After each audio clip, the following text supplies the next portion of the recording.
you've got blue and orange combination. You can get scenes out of this sort of material. It's absolutely stunning. Have a look at the cut on the side, the color, the textures that are coming out. It is incredible.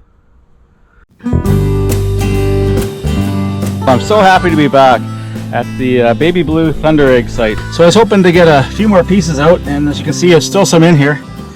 I just pulled this big one out, and that's a good 20 pounds of gemstone, which is awesome. And then look at how this one's coming out. It's absolutely gorgeous. I'll take you in here. Look at how blue that is. That is pretty. Good material. Really, really good pumpernickel gemstone.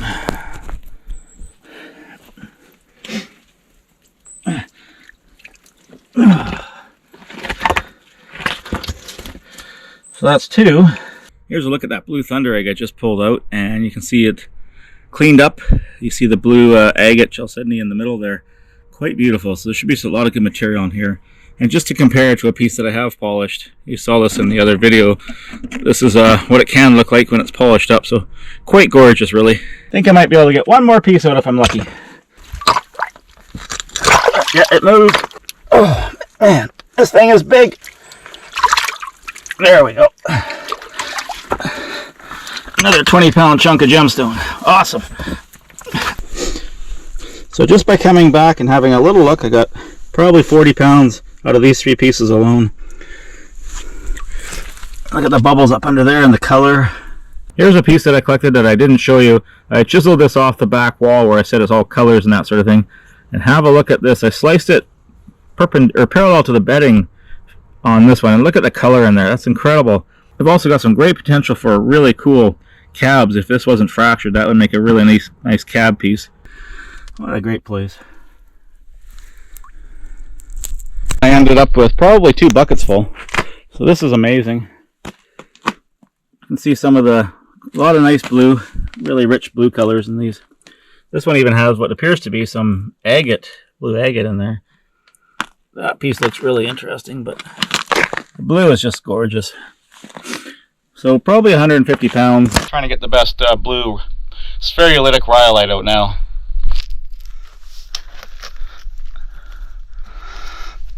Lots of spherules in there. Let's try that just for a bit.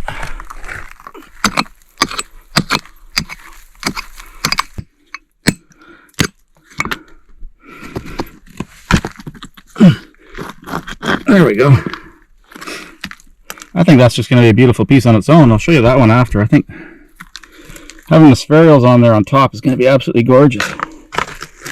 So here's that piece I just pulled out. Wanted to show you what this looks like when I got it home and cleaned it up. It's absolutely gorgeous. Have a look at the cut on the side, the color, the textures that are coming out. It is incredible.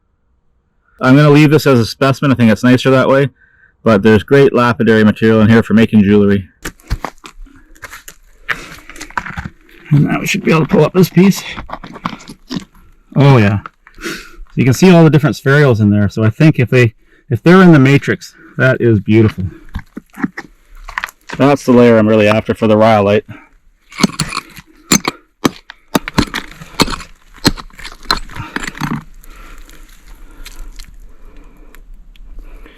Even though that's very dirty, I think that's the good stuff. I just want to show you what we're looking at in more detail here. You can see the obsidian layer, and then we have a very stripy layer. You see it better here. You can see the stripes going back and forth, and that's black and brown and not very appealing, and is actually kind of not very good either for polishing or anything like that. I've seen some potential in the stripy material. When you polish it, you can see it's not so spectacular looking, but look, it gets into the bubbly zone as well, so perhaps there's some potential within the black bubbles to get some really good lapidary material out. I'm not going to cut this piece, it's too nice of a specimen. You see a zone right in here where we seem to get the best blue colors. And we also get the Spherulitic section. And I believe the Spherulitic section's right in here. So if we work away from the cliff and over this way, we could probably get some good material out.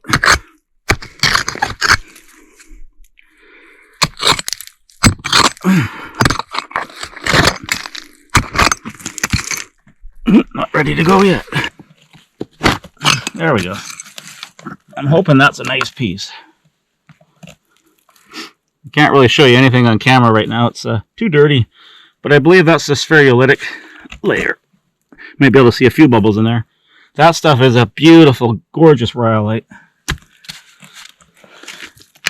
And this is the layer just below, which I think is more linear and not as appealing.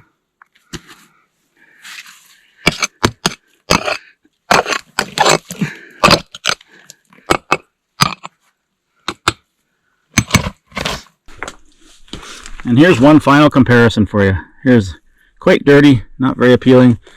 Same with that piece. But if you look on a first surface, look at how gorgeous that is. That is good gem quality material. And there is a lot of it here.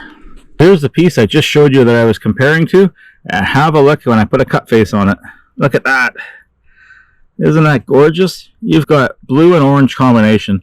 You don't very often see that. You also have spherules. You can get scenes out of this sort of material. It's absolutely stunning. This one I'll probably slab because make some lapidary material out of it for jewelry.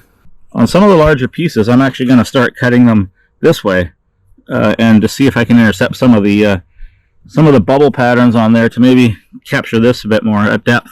And I'm hoping it's not fractured when you get into the deeper levels, because that would be stunning material. A great day again. Yes! I'm Jack Whittles of Whittlestone Geological Treasures, saying farewell from my favorite Bubbly Blue, Rhyolite, and Monster Thunderegg location. We'll see you again really soon.